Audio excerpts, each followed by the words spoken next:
ఒకప్పుడు చంద్రగిరి అనే ఒక గొప్ప సామ్రాజ్యం ఉండేది.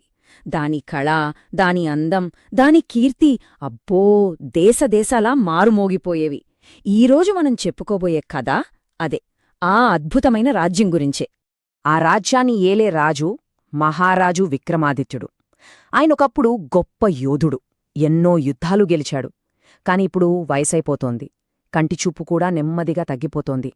దాంతో ఆయనలో ఒకటే బాధ, ఒకటే ఆవేదన. అదేమిటంటే, నేను కన్ను మూసేలోపు నేను కష్టపడి సంపాదించిన ఈ రాజ్య వైభవం నా కళ్లమున్నే కనుమరుగైపోకూడదు. సరే, ఈ బాధలో ఉండగానే రాజుగారికి ఒక అద్భుతమైన ఆలోచన వచ్చింది. ఏంటంటే, తన విజయగాథలు, ఈ రాజ్యవైభవం ఇవన్నీ రాజభవనం గోడలమీద ఎప్పటికీ నిలిచిపోయే చిత్రాలుగా చెక్కించాలి. ఇక ఈ గొప్ప పనిని తన రాజ్యంలోనే అత్యంత ప్రతిభావంతుడైన చిత్రకారుడు ఆదిత్యుడికి అప్పగించారు. ఆదిత్యుడు కూడా దీన్నేదో పనిలా కాకుండా ఒక యజ్ఞంలా భావించాడు. అసలు పగలు రాత్రి అనే తేడా లేకుండా తన ప్రాణం మొత్తం ఆ చిత్రాల్లోనే పెట్టి గీస్తున్నాడు. కాని పాపం ఆదిత్యుడికి తెలీదు, తను పట్టుకున్న ఆ కుంచె కేవలం చిత్రాలు గీయడానికే కాదు, ఒక భయంకరమైన చారిత్రక సంఘటనకు సాక్షిగా నిలవబోతుందని. ఒక రాత్రి ఊరంతా గాఢ నిద్రలో మునిగిపోయింది. కాని ఆదిత్యుడు మాత్రం ఇంకా తన పనిలోనే ఉన్నాడు. అప్పుడే ఆ రాజసభ మంటపం నీడల వెనకనుండి అతనొక దృశ్యం చూశాడు. అంతే, ఆ దృశ్యం చూసిన ఆదిత్యుడి గుండె ఒక్కసారిగా ఆగిపోయినంత పనైంది. ఎవరనుకుంటున్నారక్కడ? సాక్షాత్తు ఈ రాజ్యానికి వెన్నెముకలాంటివాడు సేనాధిపతి దుష్యంతుడు. శత్రుదేశపు గూఢచారులతో రహస్యంగా మాట్లాడుతున్నాడు. అంతటితో ఆగలేదు, రాజ్యానికి ప్రాణంతో సమానమైన రాజముద్రను వాళ్ల చేతిలో పెడుతున్నాడు. ఇంతకన్నా ఘోరమైన నమ్మకద్రోహం ఉంటుందా? ఇదంతా చూసిన ఆదిత్యుడికి విషయం మొత్తం అర్థమైపోయింది. కాని ఇప్పుడు తనేం చెయ్యగలడు? చూశానని చెప్పడానికి తన దగ్గర సాక్ష్యమేముంది? ఒకవేళ సాక్ష్యం లేకుండా ఈ మాట బయటికి చెప్పాడనుకోండి, ఏమవుతుంది? తన ప్రాణాలే పోతాయి. సైన్యంలోనే అత్యంత శక్తివంతుడైన సేనాధిపతిని ఒక సామాన్య చిత్రకారుడు ఎలా ఎదిరించగలడు? ఒకవైపు ప్రాణభయం, మరోవైపు రాజ్యభక్తి. ఇప్పుడు భయపడి వెనక్కి తగ్గితే ఈ రాజ్యం మొత్తం కూలిపోతుంది. అందుకే ఆదిత్యుడు ఒక సాహసోపేతమైన నిర్ణయం తీసుకున్నాడు. తను పోరాడతాడు, కాని కత్తితో కాదు, తన కళతో. తన చేతిలో ఉన్న కుంచెనే ఆయుధంగా మార్చి ఆ నిజాన్ని బయటపెట్టాలని నిర్ణయించుకున్నాడు.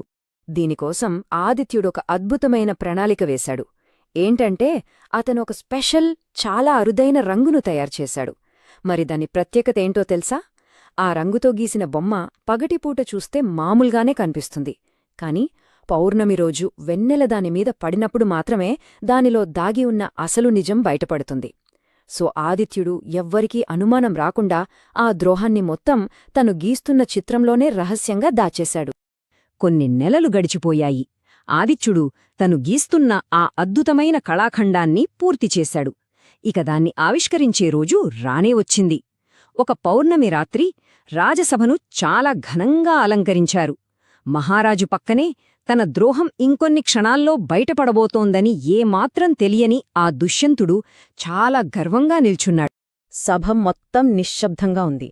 అందరి కళ్ళు ఆ గోడమీద ఉన్న చిత్రం వైపే ఉన్నాయి.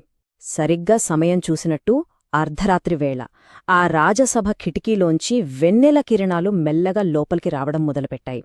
అలా వచ్చి నేరుగా ఆదిత్యుడు గీసిన ఆ చిత్రం మీద పడ్డాయి. అంతే, అప్పుడొక అద్భుతం జరిగింది. అప్పటిదాకా కేవలం ఒక మామూలు వేట దృశ్యంలా కనిపించిన ఆ చిత్రానికి ఆ వెన్నెల తగలగానే ప్రాణం వచ్చినట్టయింది.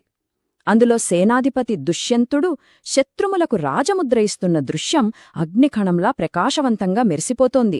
సభలో ఒక్కసారిగా సూదిపడితే వినిపించేంత నిశ్శబ్దం. వెంటనే మహారాజు సైనికులను ఆజ్ఞాపించాడు.